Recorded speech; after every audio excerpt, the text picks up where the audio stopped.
ख़बर खां आगाह कंदा हलूं। सिंध असेंबली जो इजलास जारी आहे।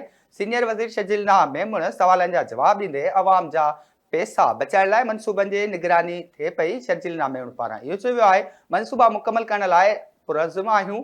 शहराए भुट्टो सिंध में गेम चेंजर साबित थींदो। असां मनसूबनि जे टाइम लाइन ते कमु करियूं पिया। सीनियर वज़ीर पारां इहो चयो वियो आहे, मुख़्तलिफ़ शहरनि में मॉडर्न बस टर्मिनल्स ते कमु हलंदड़ आहे। असां ईंदड़ नसलनि खे बहितर सफ़री सहूलियत माहौल ॾियणु चाहियूं था। ट्रांसपोर्ट खातो यू टर्न ठाहिण ते कमु करे पियो। शर्जील मेमण पारां इहो चयो वियो आहे।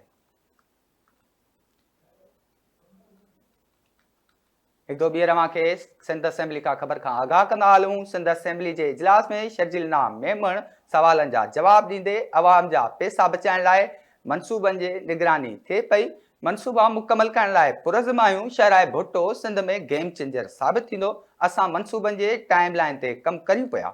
मुख़्तलिफ़ शहरनि में मॉडर्न बस टर्मिनल्स ते कमु हलंदड़ आहे। असां ईंदड़ नसलनि खे बहितर सफ़री माहौल ॾियणु चाहियूं था।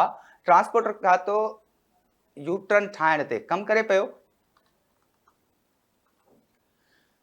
हिकु तो ॿीहर खे ख़बर खां आगाह कंदा हलूं। सिंध असेंबली जो इजलास में सीनियर वज़ीर शर्जील मेमण सवालनि जा जवाब ॾींदे अवाम जा पैसा बचाइण लाइ मनसूबनि जी निगरानी थिए पई। शर्जील मेमण पारां इहो चयो वियो आहे, मनसूबा मुकमल करण लाइ पुरज़म आहियूं। शहराए भुट्टो सिंध में गेम चेंजर साबित थींदो। असां मनसूबनि जे टाइम लाइन ते कमु करियूं पिया। मुख़्तलिफ़ शहरनि में मॉडर्न बस टर्मिनल्स ते कमु हलंदड़ आहे। असां ईंदड़ नसलनि खे बहितरी सफ़री सहूलियतूं फ़राहम करणु चाहियूं था। ट्रांसपोर्ट खातो यू टर्न ठाहिण ते कमु करे पियो। शर्जील मेमण पारां इहो चयो वियो आहे।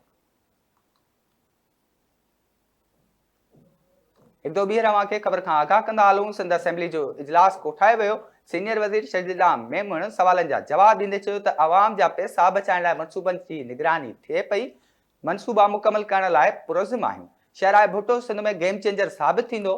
असां मनसूबनि जे टाइम लाइन ते कमु करियूं पिया। मुख़्तलिफ़ शहरनि में मॉडर्न बस टर्मिनल्स ते कमु हलंदड़ आहे। असां ईंदड़ नसलनि खे बहितर सफ़री माहौल ॾियणु चाहियूं था।